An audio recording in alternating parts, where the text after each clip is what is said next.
सौगंध मुझे इस मिट्टी की, सौगंध मुझे इस मिट्टी की, मैं देश नहीं मिटने दूंगा, मैं देश नहीं रुकने दूंगा, मैं देश नहीं झुकने दूंगा। सौगंध मुझे इस मिट्टी की, मैं देश नहीं बिकने दूंगा। जब आप ऐसे शब्दों का प्रयोग करते हैं दोस्तों, तो कहीं ना कहीं आप ये बताना चाहते हैं कि कुछ भी हो जाए, हम अपने जमीन जो है दोस्तों और हमारी जो रिसोर्सेज है उसको हम कभी भी बिकने नहीं देंगे, किसी के प्राइवेट हाथों में नहीं देंगे। लेकिन क्या दोस्तों आज आपको प्राइवेटाइजेशन को देखकर ये नहीं लगता है कि ये कहीं ना कहीं उस जो बात कही जाती है उसके विपरीत हो रही है दोस्तों। 2014 के अंदर दोस्तों बीजेपी की सरकार बनी दोस्तों, और उसके पहले उनका ये एंथम था 2014 के अंदर दोस्तों, सौगंध मुझे इस मिट्टी की, मैं देश नहीं बिकने दूंगा, मैं देश नहीं झुकने दूंगा। आज कंडीशन क्या है दोस्तों, कहते हैं ना कि कोई भी चीज जब आ जाती है तो उसका जो ईगो लेवल है वो काफी बढ़ जाती है दोस्तों। आज की हालत ये हो चुकी होगी कि आपके पास भी एक खबर आई होगी कि जियो का रिचार्ज, एयरटेल का रिचार्ज, मतलब जितने भी प्राइवेट जो हमारे टेलीकॉम इंडस्ट्री है उनकी जो प्राइसेस है वो बढ़ गई है। जो पहले 199 में हुआ करती थी दोस्तों, अब वो 250 तक चली गई है कई कंपनियों की। तो ये देखकर आपको क्या लगता है दोस्तों? आइए बात करेंगे आज के इस वीडियो में, और कुछ हम बात करेंगे प्राइवेटाइजेशन के बारे में कि क्या डिसएडवांटेजेस देखने को मिल सकते हैं हमें प्राइवेटाइजेशन को, किन क्षेत्रों में प्राइवेटाइजेशन एक अच्छी चीज है दोस्तों, वो मैंने एक और अलग वीडियो में बता चुका हूं। जैसे कि आप अगर जाइएगा तो मेरा वीडियो रहेगा आपको प्राइवेटाइजेशन, आप उसे पहले जाकर देख सकते हैं कि किस तरह से एक प्राइवेट कंपनी जो है वो मोनोपोली क्रिएट कर सकती है हमारे मार्केट के अंदर। दोस्तों आज हमारी गवर्नमेंट ने पीएसयू जो है उसको प्राइवेट करने का ऐलान कर दिया है। एयर इंडिया प्राइवेट हो चुकी है दोस्तों, लेकिन लोगों में सिर्फ खुशी इस बात की है ना, क्योंकि एयर इंडिया जो वो किसी और के हाथों में नहीं गया बल्कि रतन टाटा जी के हाथ में गया, इसलिए लोग खुश है। लेकिन प्राइवेटाइजेशन तो हुआ है दोस्तों, एयर इंडिया बिक चुका है दोस्तों, और सरकारी बैंकों को भी प्राइवेटाइजेशन करने की मतलब कि ऐलान किया गया है। और कई ऐसे बैंक कर्मी हैं दोस्तों जो हड़ताल पे गए हैं इस चीज को अपोज करने के लिए कि प्राइवेटाइजेशन बैंकों का नहीं होना चाहिए दोस्तों। किस तरह की प्राइवेटाइजेशन आपको एक डिसएडवांटेज क्रिएट कर सकता है दोस्तों, आज देखिए जियो के एग्जांपल से दोस्तों। जब पहली बार ना जियो आया था दोस्तों, तो वो फ्री के साथ आया था और सबने जियो के फ्री की बात की, बल्कि ये नहीं देखा दोस्तों कि हमारी जो सरकारी कंपनी है उसका क्या हालत हो गया दोस्तों। ये किसी नहीं देखा, बल्कि फ्री के पीछे लोग, हम भी गए, आप भी गए, सभी लोग फ्री के पीछे दौड़ मारे दोस्तों। और पहली बार जब जियो आया दोस्तों तो वो फ्री से आया, फिर दोस्तों 149 आया, मतलब 3 महीने का रिचार्ज 149 में करवाइए, फिर 199 में करवाइए, फिर दोस्तों 299 हुआ, फिर फाइनली 399 हुआ, उसके बाद 555 रुपीज हो गए दोस्तों। और आज की हालत यह है कि ये 700 से ऊपर चली गई है। अगर आप 3 महीने का रिचार्ज कराते हैं, अगर 1 महीने का रिचार्ज कराते हैं दोस्तों, तो सभी पे लगभग पे 50 रुपए 100 रुपए बिक चुके हैं। लेकिन दोस्तों अब आपके पास कोई अल्टरनेट ऑप्शन है क्या जो आप कर सकते हैं? अगर दोस्तों हमारी बीएसएनएल कंपनी जो है दोस्तों आज अगर लीड में रहती तो हम आवाज उठा सकते थे।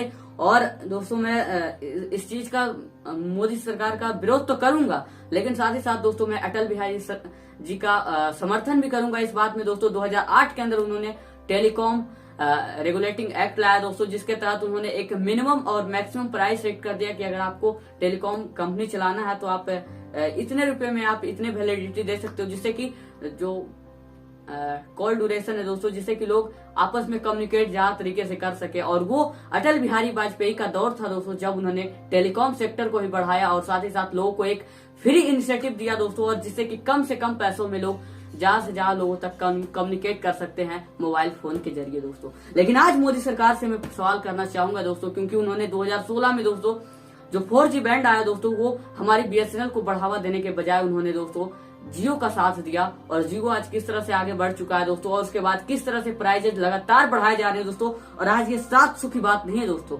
मैं इसी देश का नागरिक हूँ और मैं 199 से देख कर आ रहा हूँ दोस्तों, आज 700 पे आ गया। तो और दोस्तों मैंने ऐसी बात बिल्कुल भी नहीं है दोस्तों कि पिछले 4 से 5 सालों में दोस्तों 2016 से लेकर 2021 तक दोस्तों 3000 या 4000% की इन्फ्लेशन बढ़ गई है, जो ये लगातार कंपनियां बढ़ाती जा रही है दाम दोस्तों। बल्कि इन्होंने एक मोनोपोली क्रिएट कर दिया हमारे बीएसएनएल को बाहर जाकर।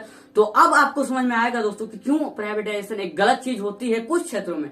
मैं ऐसी बात नहीं कर रहा हूं दोस्तों। आज अगर हमारी सरकारी स्कूलों को प्राइवेटाइज कर दिया जाए तो ये इसका मतलब क्या होगा दोस्तों कि जो हमारी ढांचा जो हमारी पिछली सरकार ने बनाया, हमारे लोगों के टैक्स पेयर से जो स्कूल बना दोस्तों, जो हॉस्पिटल बना, वो कहीं ना कहीं अब प्राइवेट हाथों में जा रहा है। मतलब कि ये होना कि कोई मेरे पिताजी जो है वो एक स्कूल खोल कर छोड़ दे और उसे चलाना मुझे हो, तो मेरा इसमें क्या लगा दोस्तों, सिर्फ वक्त लग रहा है और कमीशन भी, प्रॉफिट भी मुझे आ रहा है। तो दोस्तों अगर सरकारी हॉस्पिटल बिक जाएंगे दोस्तों, प्राइवेटाइज कर दिए जाएंगे, सरकारी हॉस्पिटल, सरकारी स्कूल प्राइवेटाइज कर देंगे दोस्तों, सरकारी रेलवे, सरकारी बैंक अगर प्राइवेटाइज कर देंगे दोस्तों। आज बैंक में जाइए ना, आईसीआई के पास जाइए, एचडीएफसी के पास जाइए दोस्तों, आपको एक खाता खुलाने में कितना समय लगेगा। उसके बाद जब आप एक लोन लेते हैं तो लोन से संबंधित आपको इतने बार चक्कर कटाएगा।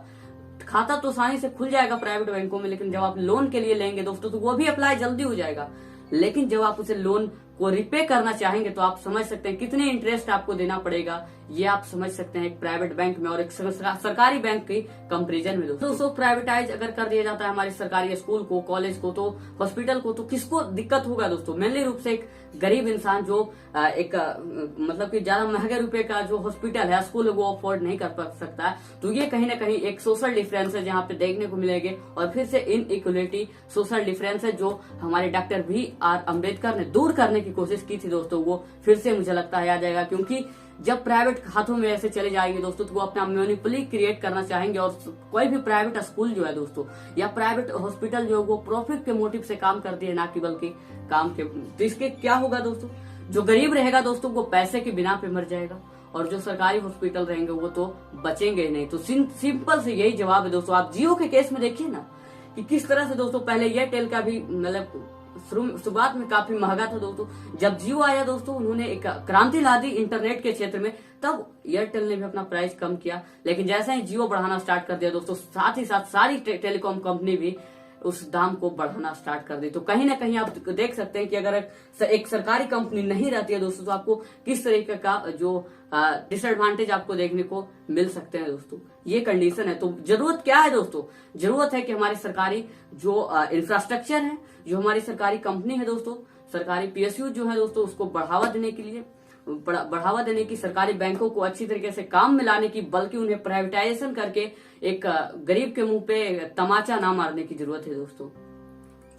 तो कहीं ना कहीं अगर आज BSNL रहती तो आज हमारे जियो का, जो एयरटेल का है दोस्तों, और भी तमाम ऐसी कंपनियों का जो टेलीकॉम का सेक्टर में जो आपका पैसा जो बढ़ाता चला गया दोस्तों, वो कहीं ना कहीं नहीं देखने को मिलता है। तो क्या अल्टरनेट हो सकते हैं दोस्तों? अगर आप सोच रहे हैं कि हमारे और आपके जैसे वीडियो बनाने से, आप हल्ला बोल करने से आपको जियो दाम कमा देगा, तो वो उतना मूर्ख नहीं है दोस्तों। इससे सीधा से सीधा मेरा ऐसा मानना है, पर्सनल ओपिनियन है दोस्तों, कि आप आज ही से सरकारी चीजों का प्रयोग करना स्टार्ट कर दे दोस्तों।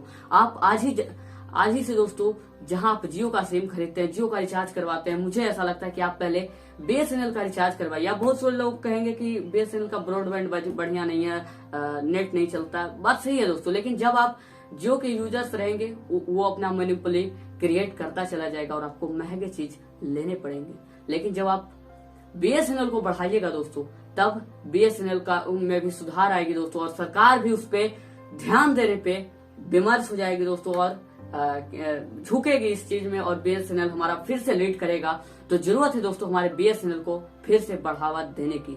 तो आशा करूंगा दोस्तों, जो मैं समझाना चाहता था कि प्राइवेटाइजेशन से किस तरह के नुकसान आपको देखने को मिलते हैं, वो मैं बता रहा था। और अगर आपको प्राइवेटाइजेशन क्या चीज होती है दोस्तों, कि एक सरकारी चीज को प्राइवेट हाथों में देना और प्रॉफिट कहीं ना कहीं शेयर से दोनों के बीच में बढ़ जाता है दोस्तों।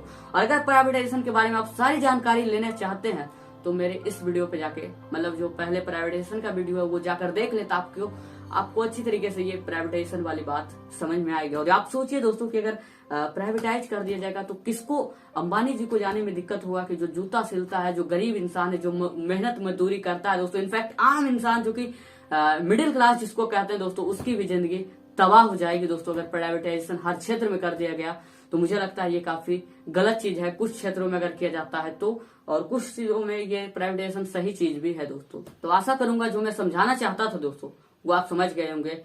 सो सपोर्ट बीएसएनएल और बीएसएनएल को अपनाइए दोस्तों और उसे बढ़ावा दीजिए। जय हिंद। वंदे